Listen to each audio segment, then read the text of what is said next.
Hello. Thank you all for coming to join us.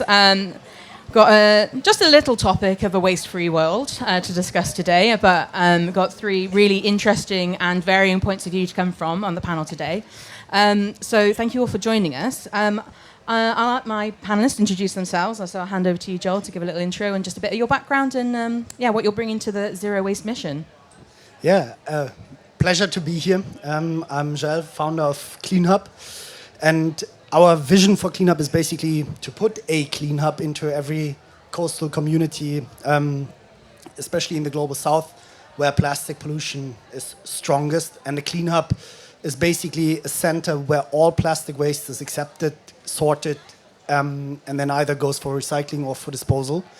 And we want to do this to avoid plastic actually getting into the environment and, as a consequence, also getting into the ocean.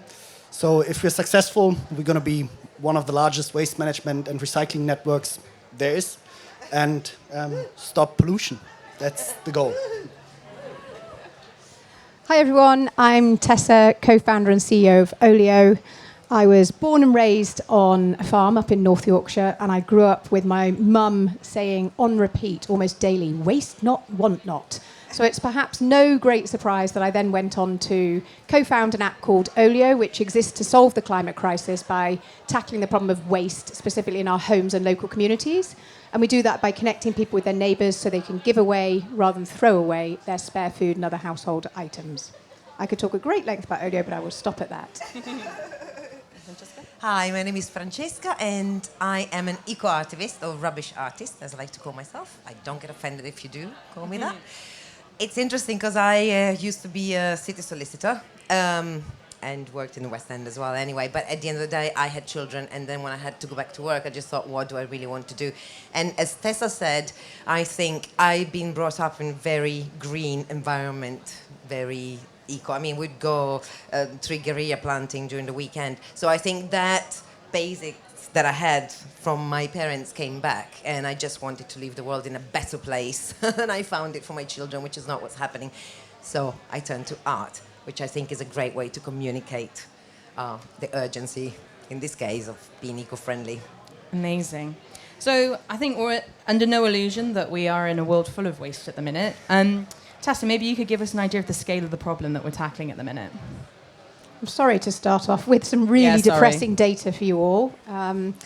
But yes, we live in a world and in an economic system that is premised on waste. We're really focused on waste in the home, so I'll give you a few stats around that. So globally, households throw away 2 billion tonnes of waste every single year. That's 60 tonnes of waste every second. So prize for whoever can count how many tonnes of waste have been created in the duration of this panel. And the sort of root cause of that really is the current economic system, the current model of capitalism, which is based on infinite growth on a finite planet.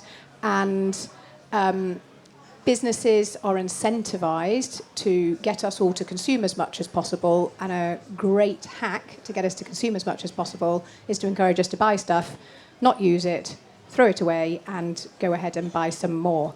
The specific sector that we're really focused on at Olio is the problem of food waste. So globally, a third of all the food we produce each year gets thrown away. That's worth over $1 trillion.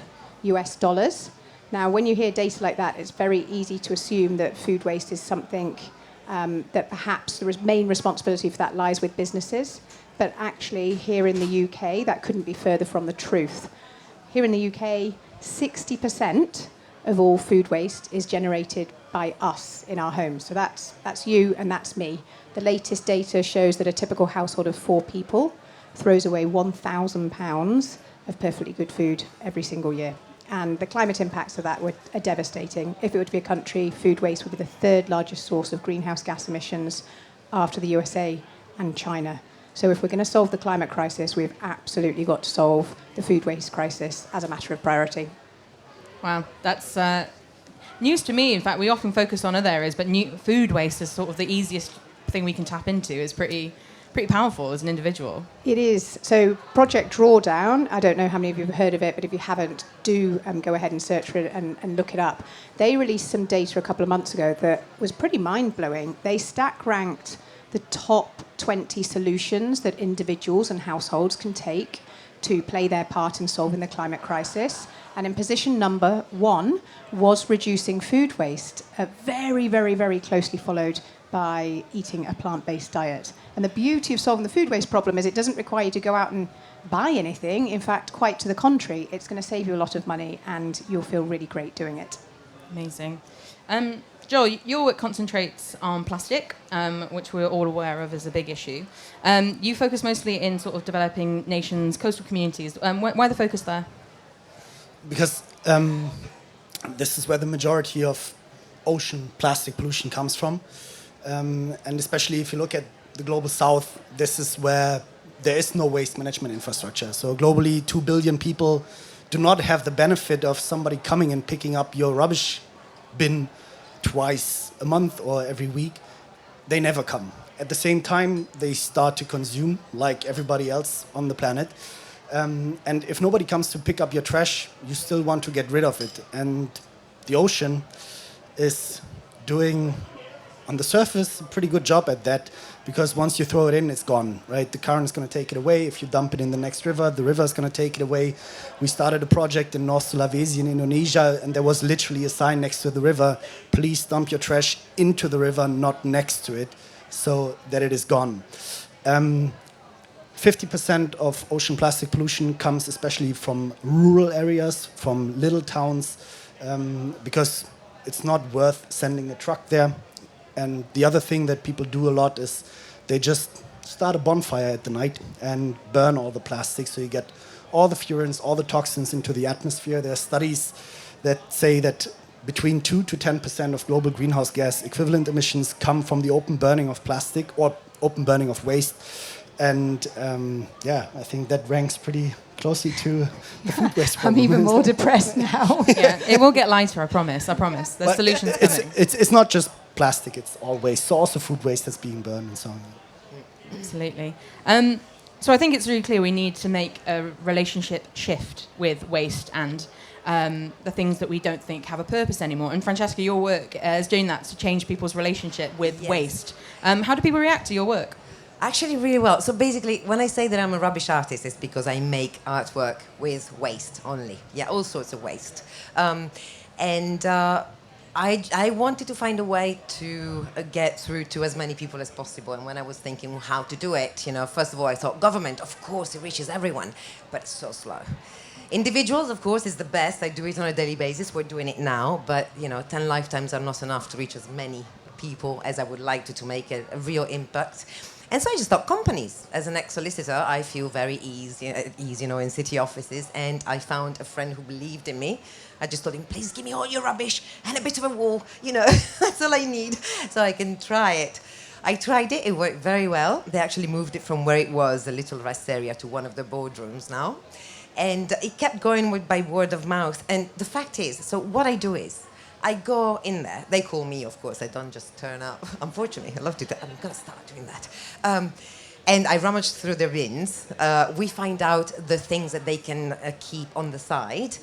And the staff then starts collecting those items. So the beauty of it is that, I collect rubbish, take it home, make an artwork, and they hang it in the walls, or wherever they want, really. But the beauty of it is that people, the staff, are forced now to look at what they thought was disposable. I wouldn't even look at it once, I think, just discard it, Stop, look at it, find the value in it. Basically, treating it as a bit of treasure rather than trash. In fact, I call it my trashure, whatever they collect. So now you know what I mean when I say that. Because sometimes I just say it in a normal conversation and people are just, okay, I know you're a foreigner, but...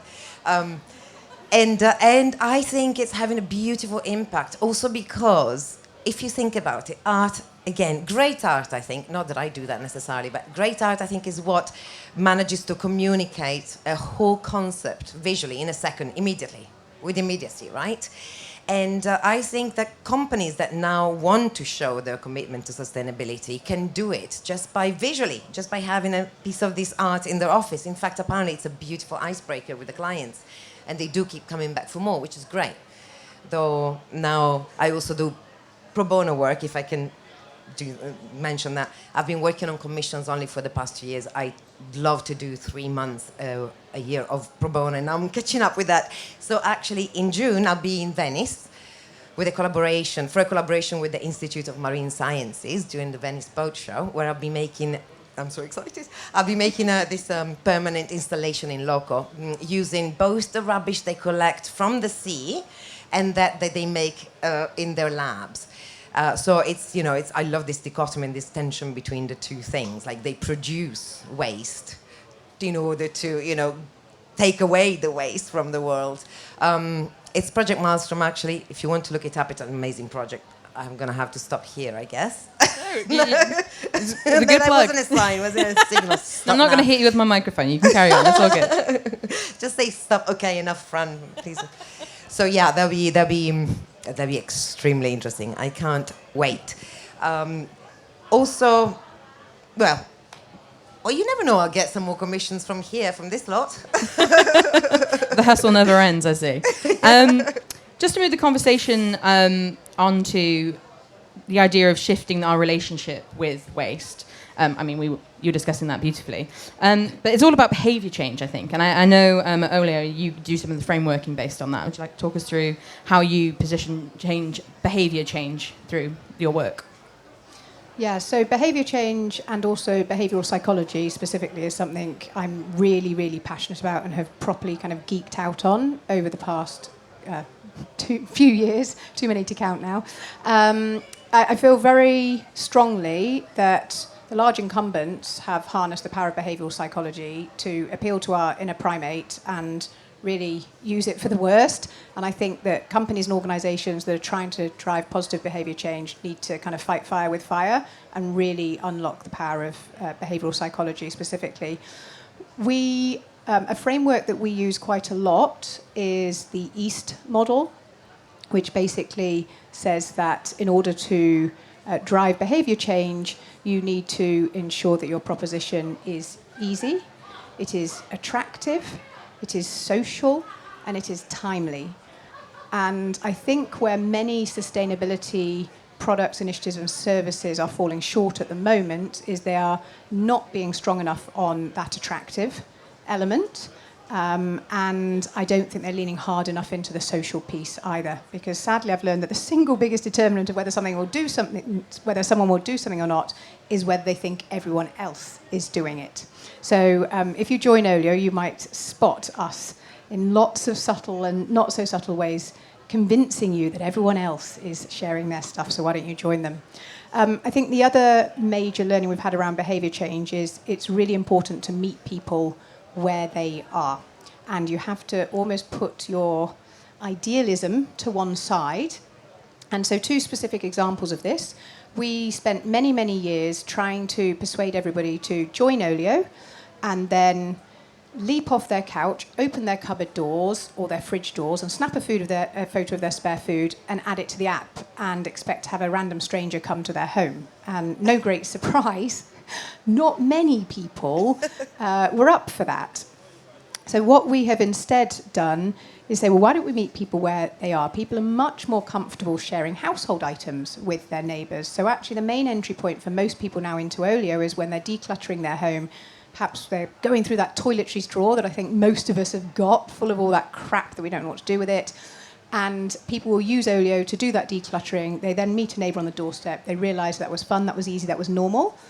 And then it becomes kind of, why wouldn't I add my spare food to the app when I'm going away for the weekend, rather than that sounds weird.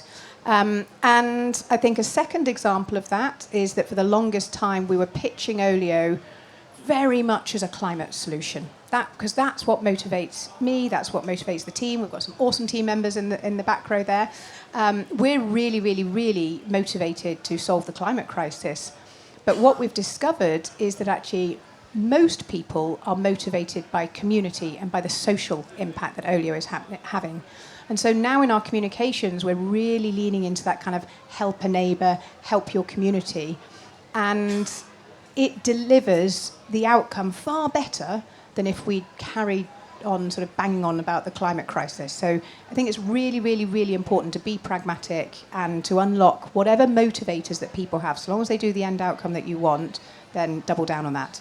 I think that's such an important point. I think the work that all of you do is based in community and how those come together. And to touch on Olio as an avid user and fan, I used to always give to a guy who, by using Olio, enabled him to be a full-time climate activist, so he could live on, on lower means, so that he could do the work that he wants to go and do and make a change. So there's little ripples everywhere, which I think is really amazing. So, Joel, I'd like you to talk a little bit about the communities that you build with the infrastructure you're putting into place and a little bit of the plans that you're pushing forward through that. Yeah, absolutely. So in the end, we build two communities. We build community of brands that believe in our mission, that believe that the model that CleanHub chose to tackle plastic pollution is the right one. And when we talk about plastic pollution, usually the big brand names come to mind, but those that really step up and set a share of their revenue aside are the challenger brands, are the brands like Fizz, are the brands like Floral Street, are the brands like Disruptor, who's here, by the way. Small brands that buy into the mission and say, like, we started our business because we want to make a change and we want to support your business because you're trying to make a change. And that is the one community that we build. In fact, we need to build 3 communities because we need everybody, like all the people, to then also support the brands that support our cause, right? So do support Disruptor. They're over there, talk to them. And then we built another community, which is then the waste management aspect of the business. And that is in India, Indonesia, Cambodia, Tanzania. So we need to spot local entrepreneurs that want to run a CleanHub, that want to collect the waste from their community and become part of the platform. And these are all the people that we bring together on one platform. There's a lot of learning in that. And especially, I think the biggest learning that I can share is if you want to operate in a market that is foreign to you, don't try to do it yourself, but get somebody local, get somebody that understands all the small nuances, because waste is a highly, highly social and cultural issue. People that work in waste management, and I think this is a global thing, are usually being looked down on. It's like, when I was a child, people told me, it's like, go to school, else you're going to end up in waste management. Look where I am. It's like, but that's still the case around the world, right? So people who do that shitty job for us are actually not really treated with respect. And so you need people who understand that and who understand how to intervene.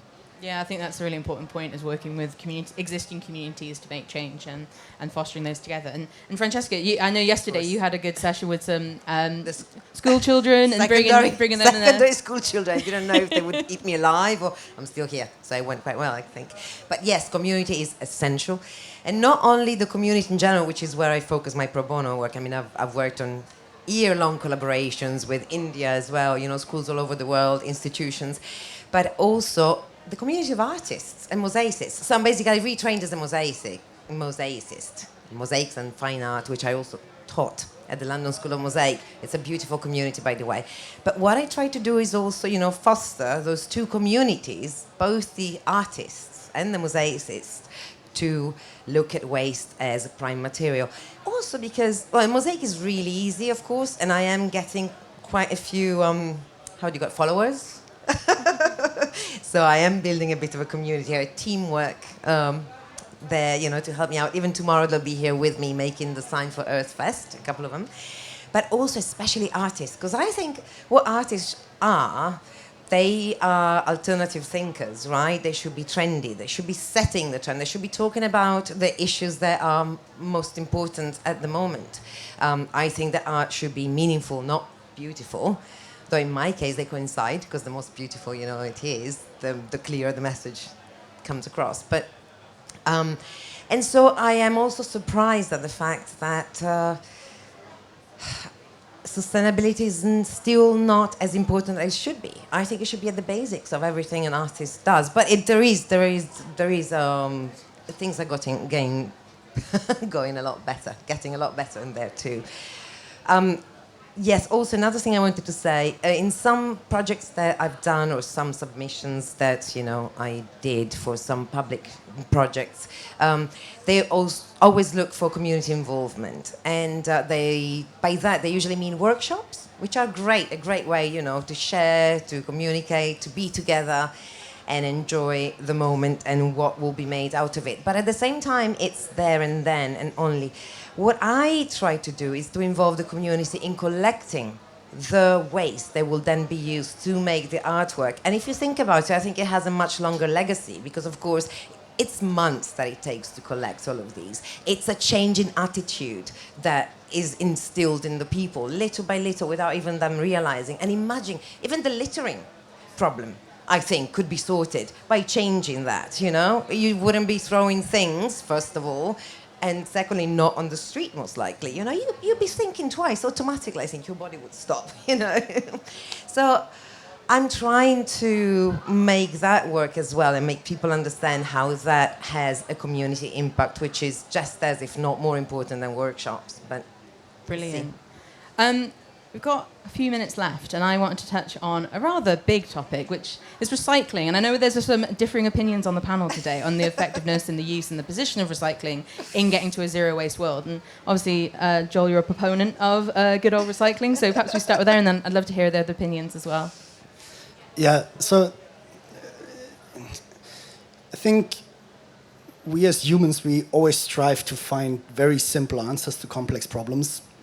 So we want that silver bullet. And I can say recycling is certainly not the silver bullet, and this is not the answer to plastic pollution, but it is one of the many answers that we need for the problem. And as much as behavior change is an answer to the problem, as much as education is an answer to the problem, recycling is also part of the problem. We need many of these, and it almost comes down to certain philosophies when you talk about sustainability and things that you believe in and things that you don't believe in. And the one thing that I find very, very hard to imagine is that we can change the behavior of 8 billion people in the world to stop consuming, to stop producing waste, because waste is an inevitable thing, right? Everything that we do produces waste. Every process there is producing waste. And no matter if that's organic or if it's plastic or if it's whatever, it needs to be collected because we chose a way of living together, of community. Again, if everybody in London would throw their banana peels on the ground, a highly biodegradable product, we would still be in a position that we'd say this is unacceptable. And so we need to have the infrastructure to handle whatever waste is being produced and bring back as much of that as possible into the economy so that we can actually scale down the actual mining, the actual refinement of crude oil, of drilling up oil from the soil to produce plastic, but that we can use whatever is there already. And even if we just increase this by 10, 20%, we have a massive impact on multiple different dimensions. And Tessa? Before I say what I want to say, I just want to be super clear that we should all recycle. It's a good proviso, yeah. But, there is a big but coming. I am deeply concerned that recycling is being used as a cover to prop up the current system, which, whether we like it or not, is profoundly unsustainable. And I'll just share one concept with you to make that point. That is the concept of Earth Overshoot Day, which is the day in the year in which humanity has used all the resources that the Earth can replenish in a year. 25th of July is this year, isn't it? Yeah. So back in the early 70s, when Earth Overshoot Day was first measured, it was at the end of December, which meant that we consumed in a year what the Earth could replenish in a year. We were living in equilibrium with the planet. If you fast forward to last year, Earth Overshoot Day was the 2nd of August. And so what that means is that every single thing that every single one of us 8 billion people consumed after the 2nd of August last year is net depleted to the planet. So we clearly are not going to recycle our way out of the climate crisis, the biodiversity crisis, or the resource depletion crisis. And let's now kind of take this to us in our homes. What can we do about this? I always think about the 5 Rs model. The first thing we've got to do actually is just to refuse to consume. It's amazing how often people try and foist stuff on you that you don't need, you don't want. We've got to learn ways to politely deflect that. We've got to reduce our consumption. We've got to reuse. Recycle is marginally kind of better than landfill. In my views. And similarly, recycling of plastic, I'm deeply concerned because I see a lot of people think, well, it's fine. I'm buying all this stuff wrapped in plastic. I can just stick it in the recycling. We know that the vast majority of our plastic that's put out to recycle in this country does not get recycled. And also, plastic is not recycled, it is downcycled. And that is a very different thing. So I'll leave it at that. And Francesca, what she said. But can I add something as well? I just thought about it the other day. I'm completely with you too. I thought we would disagree more. That's but fantastic. No, sorry. No, I was going to have to do some breaking up, but no. But there's one more thing. I just thought, I think we need a de-revolution in the sense that I think we need to de-evolve, evolve and revolve, in the sense that we need to de-evolve, which sounds like almost, the negatory word nowadays, but it actually isn't. It should be the opposite. So we need to go back to our roots, connect to nature again, because we are the odd chain out of nature at the moment, I think. So look at, for example, the human example that we have who produces less waste. The indigenous people, can we just go back and learn something from them? Study evolutionary ecology, and vegetal neurobiology, how plants react, how they're actually working in a community for the greater good of everyone, and learn from them. Have our own vegetable garden, have our own wildlife garden. I'm trying. I'm rubbish at that too, but I'm trying. And then we need to evolve. Like the technology we have, it needs to be up to standard, up to speed with what we produce. You can't, at the moment, again, we try to recycle. We don't even have recycling machinery that's up to standard for what we produce yet. But for example, focus our technology and our efforts into biodegradable things. Even the compostable, items that you get, sometimes they need a chemical process in order to be then compostable, composted. So it's actually like plastic, back again. And then we need to revolve about things that we have already and understand the value they actually have. Plastic, hopefully in 20 years' time, they'll be like, oh my God, plastic? You still have plastic? Oh, that's antiquities. Antiquities, So, yeah, I think that's, a bit of everything. And as you say, we need to refuse. We need to live a simpler life, I think, and appreciate. A lovely sentiment. And I just want to touch on to take out some practical ways in which we can combat waste. We've had some ideas here and obviously interacting with all the fantastic things these people are doing to combat that. One way that you can take away that, just to touch on a little plug for myself, is the work that we've been doing at Enviral. We're a sustainability communications business, and we've been working with Everyday Plastic and Greenpeace on the Big Plastic Count, where we've engaged citizen science to count how much plastic that we are using in households, and it's astronomical. And it's not just the rate of recycling is lowering, the rate of incineration is going up. So this is just a call to you to engage with that, and if you feel that you can engage with it in a political sense, and write to your MP to ask for a reduction in the production of plastic that we're putting out in the first place. And I just want to leave on something that Joel said to me in our pre-call, and it's that we may always produce some sort of waste, but let's not waste the planet. And I think that's just a wonderful sentiment to leave you with. So yeah, if you would join me in thanking our brilliant guests.